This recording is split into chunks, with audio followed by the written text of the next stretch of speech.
On commence avec une BD avec les Artilleuses, le tome 3, Le secret de l'elfe, qui sort le 3 novembre, écrit par Pierre Pével et Étienne Willem, aux éditions Draco. Résumé. Les Artilleuses découvrent enfin le secret de la sigillaire, une bague magique qu'elles ont volée et que les services secrets français, prussiens et elfiques se disputent. C'est une saga en 3 tomes, donc c'est le dernier volume, et je vais m'y jeter dessus étant donné que les 2 premiers ont été des coups de cœur. Une BD qui sortira le 17 novembre, c'est Bergère guerrière, le tome 4, L'abîme, de Amélie Fletcher et Jonathan Garnier. Résumé du tome 1. Voilà maintenant 10 ans que les hommes du village sont partis, mobilisés de force par la Grande Guerre. 10 ans que plus personne n'a de nouvelles d'eux, ni de cette guerre. Courageuses, les femmes ont vite pris les choses en main pour s'occuper de leur famille, des récoltes, mais aussi pour défendre leurs moutons contre les loups. C'est ainsi que fut créé l'ordre des bergères guerrières, un groupe de femmes combattantes choisies parmi les plus courageuses et hargneuses pour protéger leur village. Ça a l'air tout mignon comme BD, du coup je me le note et puis on verra si je me lance un jour dans cette saga. Alors on enchaîne avec un roman qui sortira chez Plume Blanche le 2 novembre avec L'Éternel de Tehranji, écrit par Mélodie Smack. Résumé. De prince du ciel, il est devenu humain immortel. Condamné à la haine des hommes et à ne plus jamais porter ses ailes, Néam vit dans la souffrance depuis si longtemps qu'il a perdu tout espoir de retrouver un jour son existence d'antan. Jusqu'à cette rencontre inattendue.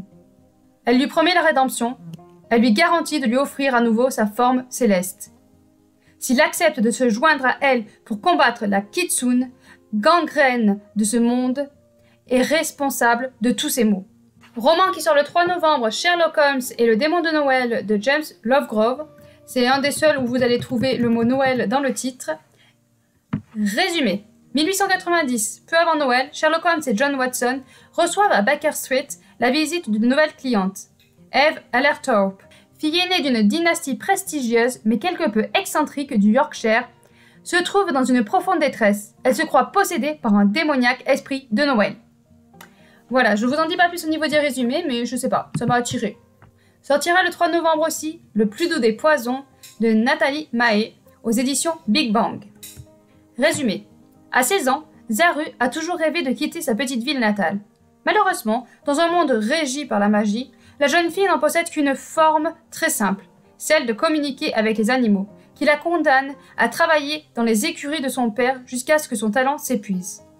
Alors que le roi relance une tradition ancestrale, une course à travers les déserts entre les héritiers, dont le vainqueur accédera au trône au prix d'un sacrifice humain, un somptueux banquet est organisé au palais.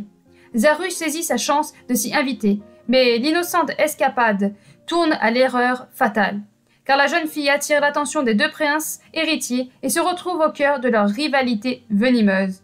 Sa seule chance d'en revenir et de retrouver sa vie d'avant va être de tenter d'adoucir les individus les plus dangereux du royaume.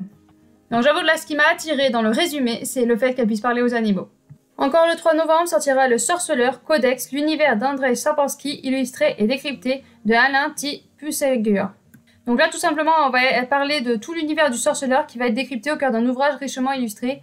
Et quand j'ai vu quelques illustrations, j'ai dit ce livre a l'air vraiment magnifique, donc je me le suis noté. Le tome 2 de Alma l'Enchanteuse de Timothée Defambelle sortira le 4 novembre, aux éditions Gallimard Jeunesse. Résumé du tome 1. 1786. Le jour où son petit frère disparaît, Alma part sur ses traces, loin de sa famille et de la vallée d'Afrique qui les protège du reste du monde. Au même moment, dans le port de Lisbonne, Joseph Mars se glisse clandestinement au bord d'un navire de traite, la douce Amélie. Il est à la recherche d'un immense trésor. Dans le tourbillon de l'Atlantique, entre l'Afrique, l'Europe et les Caraïbes, leur quête et leur destin les mènent irrésistiblement l'un vers l'autre. Sortira le 4 novembre, Cassidy Blake, le tome 3, Le Pont des âmes de Victoria Schwab. Résumé du tome 1. Levez le voile, le monde des fantômes vous attend de l'autre côté. Depuis que Cass a failli se noyer, elle a le pouvoir de soulever le voile qui sépare le monde des vivants de celui des morts et de s'y aventurer. Son meilleur ami est d'ailleurs un jeune fantôme, Jacob. On peut donc le dire, elle vient environner de choses étranges. Mais ce n'est que le début. Car quand ses parents se voient confier le tournage et la présentation d'une émission télévisée sur les villes les plus hantées du monde, toutes les familles prennent pour l'été la direction d'Édimbourg, en Écosse. Caves, châteaux et passages secrets, la ville semble regorger de fantômes à chaque coin de rue.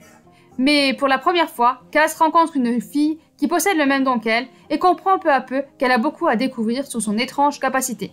Sort encore le 4 novembre, Voyage au bout de l'enfer de Florent Maratta aux éditions Cosmopolis. Résumé. Une flic écorchée à vif au cœur d'un jeu de pistes sanglant.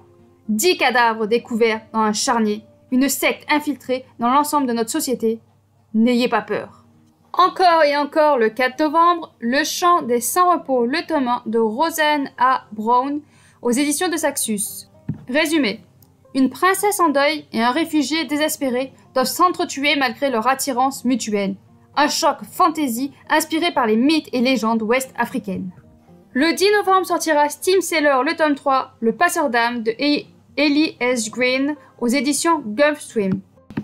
Dans le tome 1, on va suivre Prudence qui va être kidnappée par des pirates de l'air et elle va être embrigadée dans cette aventure avec amitié, aventure, piraterie, enfin tout ce qu'on aime. Donc je vous dis, découvrez cette histoire qui est formidable. On va partir du côté manga et le 10 novembre va sortir Hellbound, l'enfer le tome 1 de Sho Kyu-sok et Yeon Sang-go aux éditions K-Books. Résumé. Des hommes censés être honnêtes reçoivent la visite d'un être mystérieux leur annonçant qu'il leur reste 5 heures à vivre avant d'être conduits en enfer. Ils tentent de fuir, mais à l'heure dite où ils sont emmenés, ne laissant que les corps calcinés derrière eux. Certains y voient la volonté de Dieu de montrer les supplices qui les attendent, d'autres souhaitent découvrir qui tire les ficelles.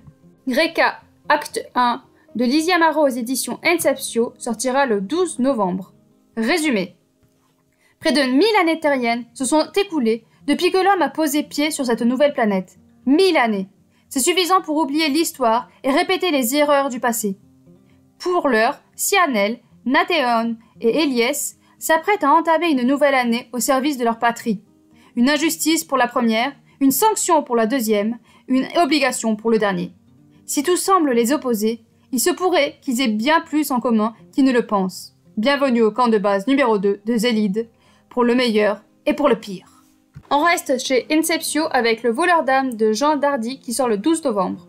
Résumé. 11 disparitions de fillettes. Aucun indice. Il n'en fallait pas plus pour réveiller la psychose parmi les habitants. On se regarde désormais en chien de faïence, on se soupçonne, on se dénonce.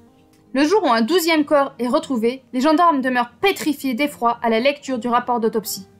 En désespoir de cause, on dépêche sur place le commandant de police Stéphanie Desrochelles, alias La Louve, membre de nouvelle unité de police spécialement créée pour ce type d'affaires insolubles. Alors que les disparitions se poursuivent, parviendra-t-elle à dénouer enfin les fils de l'énigme? On reste le 12 novembre avec Les machines ne saignent pas de Jean Preston Penlin aux éditions Crin de Chimère. Résumé. 2170. Quel objectif commun verrait s'allier un chef insurgé, 2 militaires, des jumelles sulfureuses, un catcheur clandestin et un ado accro aux jeux vidéo. Une nouvelle ère d'héroïsme. Sélectionnés par leur gène et par la volonté de géants industriels, ces agents sont les meilleurs parmi les meilleurs. Ils incarnent autorité et justice au sein de la Fédération substitut des États-Unis en constant conflit civil. Un marketing écœurant fait d'eux des figures de force, des courages, d'abnégation et ne rate jamais une occasion de monnayer leur image. Mais là où la majorité crédule embrase les faux-semblants, tous ne sauraient être abusés. Certains voient à travers les filtres de Vita Trent et sa toile les réseaux sociaux. Distinguent de la cruauté derrière des sourires étincelants et des gestes de gentillesse. Agissent-ils vraiment pour la justice ou pour eux-mêmes? Ce monde s'enfonce dans la caresse et la folie, gouverné par les officiers véreux et les magnats jaloux. Quand Super cesse de s'allier aux héros, comment garder la foi? Le 18 novembre va sortir de l'autre côté du mythe le tome 3, Medusa, de Flora Boukri aux éditions Gulfstream. Résumé. Maintes fois, on a raconté que ma chevelure reptilienne ne dissimulait qu'une coupable, un être vide de sentiments, un monstre. Ceux-là veulent me réduire, moi, Medusa, à un simple pion dans le grand échiquier des dieux de l'Olympe. Mais que savent-ils de ce qui s'est réellement passé? Je vais vous confier comment, fière héritière d'un royaume archaïque, j'ai grandi avec mes sœurs immortelles et mes interrogations sur le monde. Comment Poséidon, dieu capricieux et redouté, n'a pas hésité à arracher ce qui ne lui était pas donné? Comment, en créature adorée, je suis inspirée à crainte, animée d'une rage qui me fit à mon tour prendre d'un seul regard ce qui ne m'appartient pas? Et comment nous, Médusa et autres gorgones diabolisées, les figures de l'ombre, nous avons joué notre rôle ou choisi notre propre destin.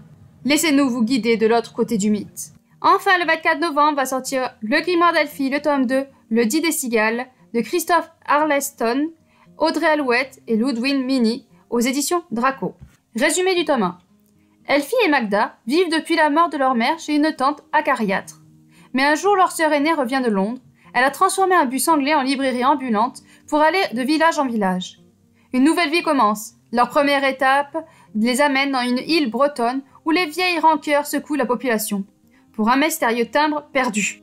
Mais surtout, Elphie découvre qu'elle a hérité des talents de sorcière de sa mère, et d'un grimoire qu'elle doit nourrir de ses écrits. Entre le Club des 5 et Kiki la petite sorcière, un récit tendre et aventureux, plein de mystères et un charme des petites choses du quotidien. Une histoire envoûtante, tant pour les plus jeunes que les parents. Voilà les sorties qui m'interpellent pour ce mois de novembre. Allez, bonne lecture et à bientôt bien sûr.